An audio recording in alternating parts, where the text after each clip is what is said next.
This interview is for information only and should not be considered as investment advice or a recommendation to buy shares in the company featured.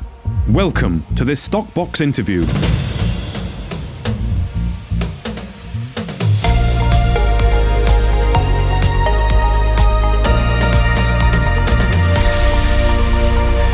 Hello, welcome to StockBox. Joining me today is Nick Cowan, CEO, and James Formolli, Chairman of Valereum PLC.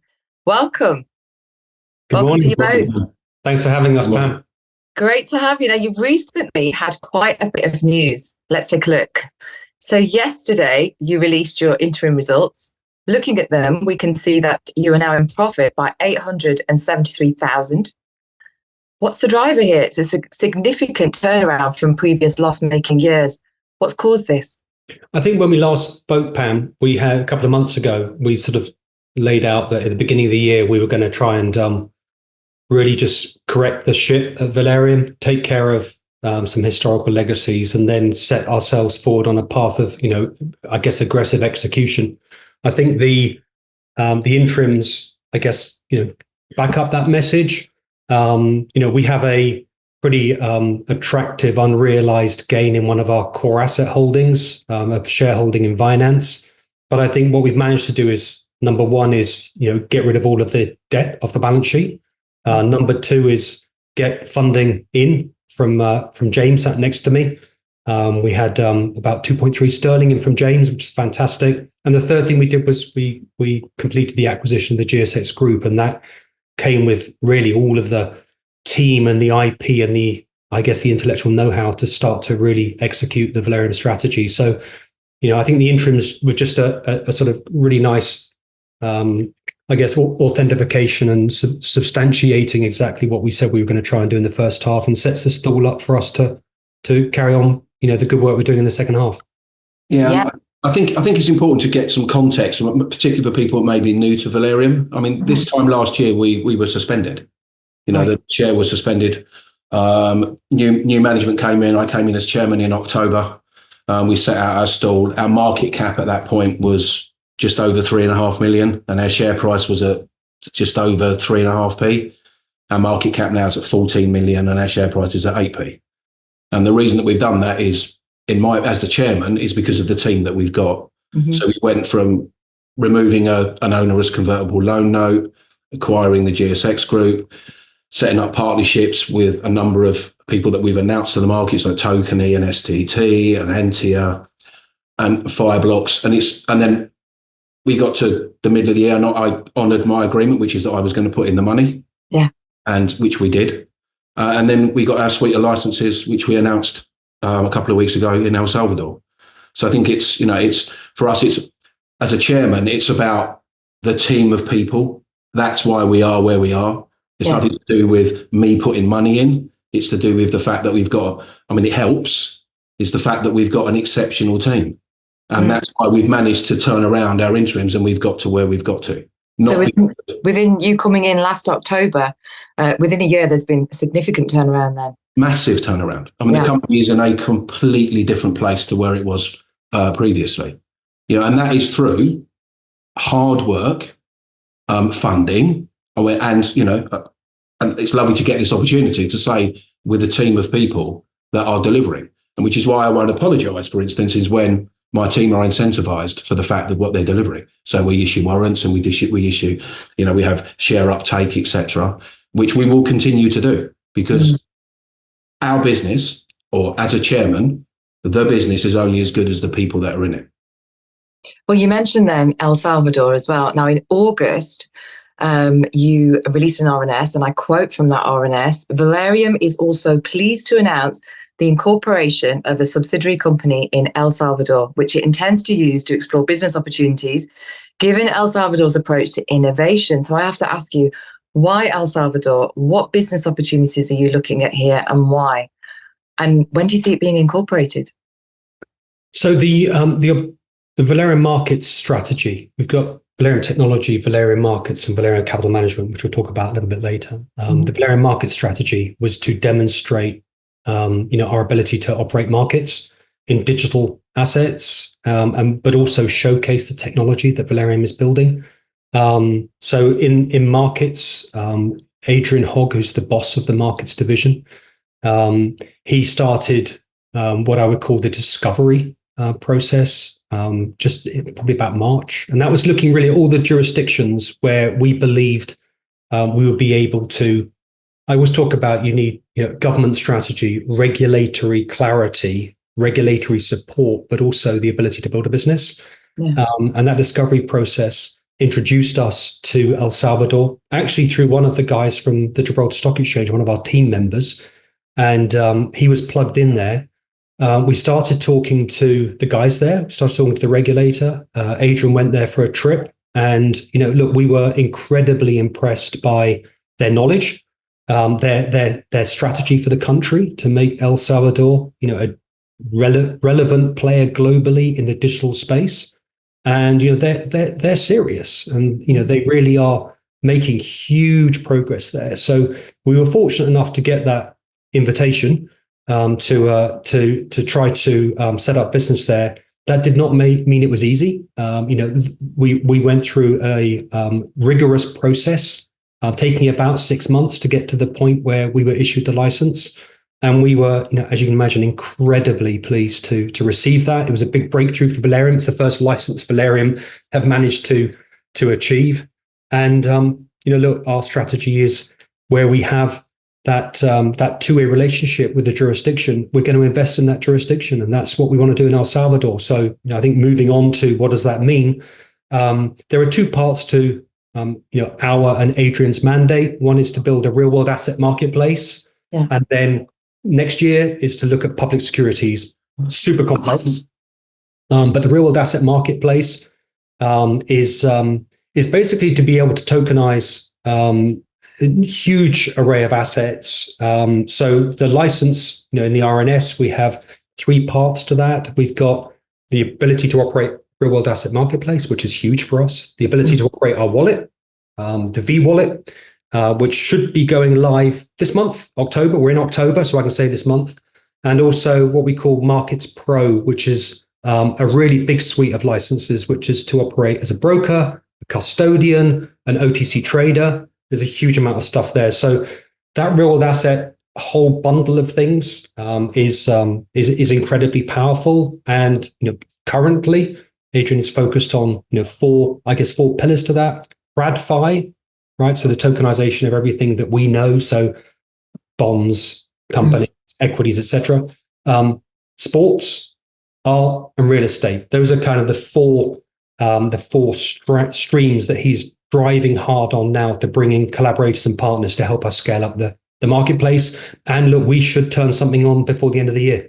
So the marketplace will open, the wallet will open, and we'll hopefully have our first stream of issuances coming on stream in 24. So we're hugely excited by what's happening there. Well, I know when we've previously spoken to you here at StockBox, you have mentioned that the V wallet you were looking to launch by the end of the year, but now you're saying that is looking like it's going to happen by next month. Yeah, it should be. There's a couple of modules left to plug in.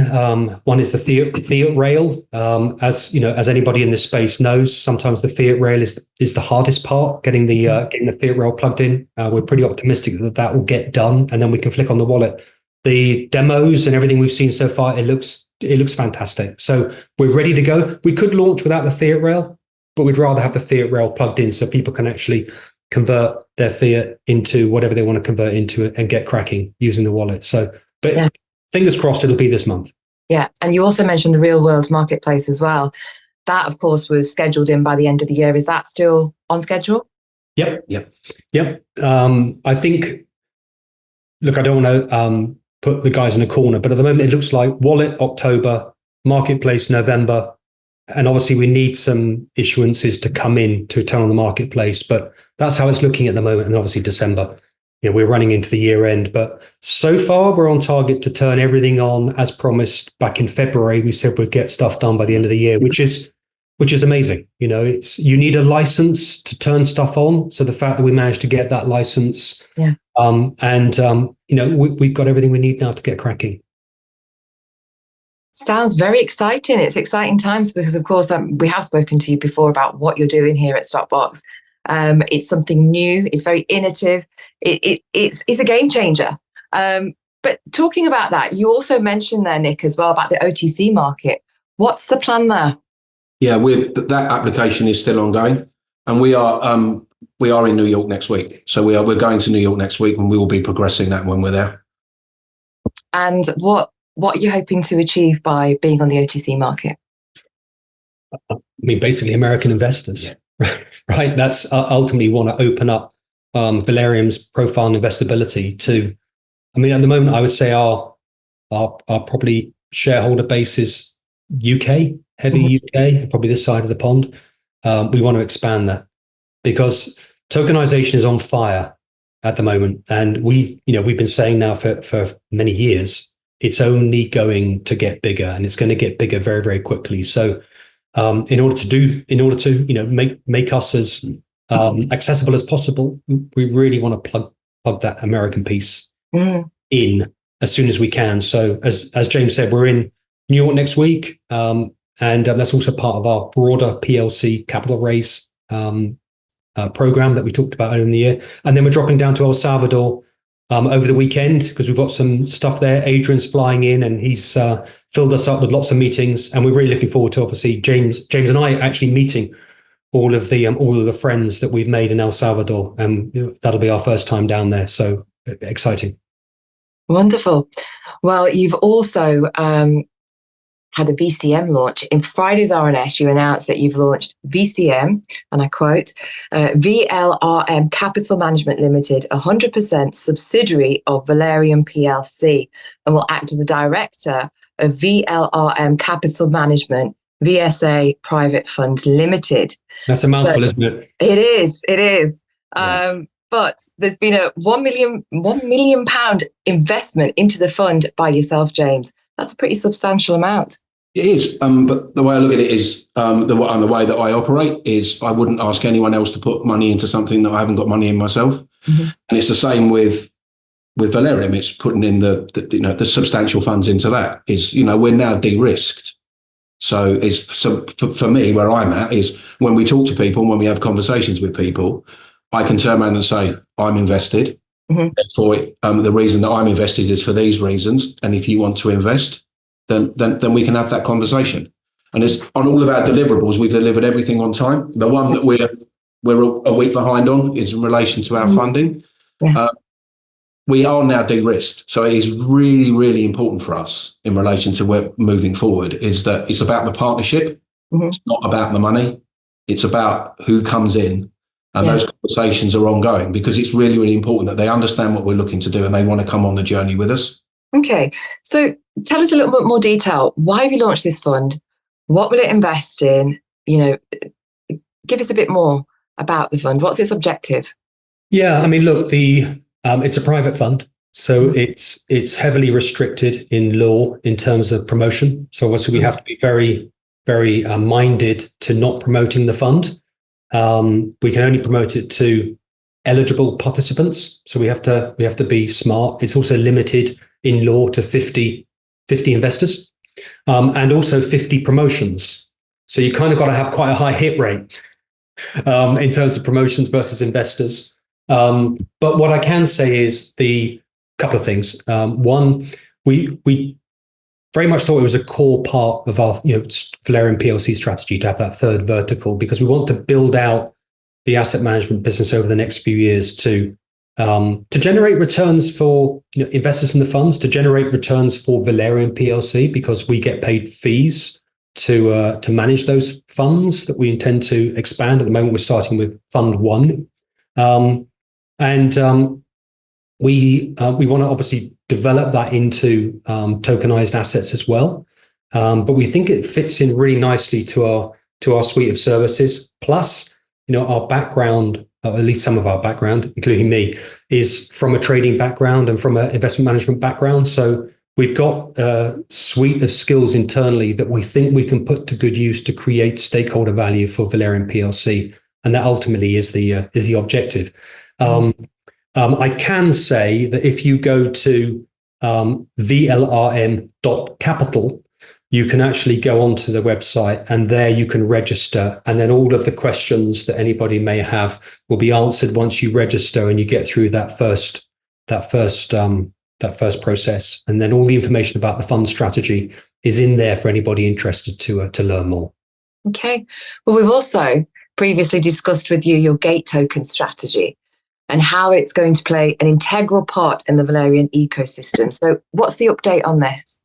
Yeah, the guys have been really going hard in terms of defining exactly how we maximize, call it utility, how we maximize the utility of the token. We take the view that I think we're one of the few PLCs out there that has its shares trading, but also has its own utility token.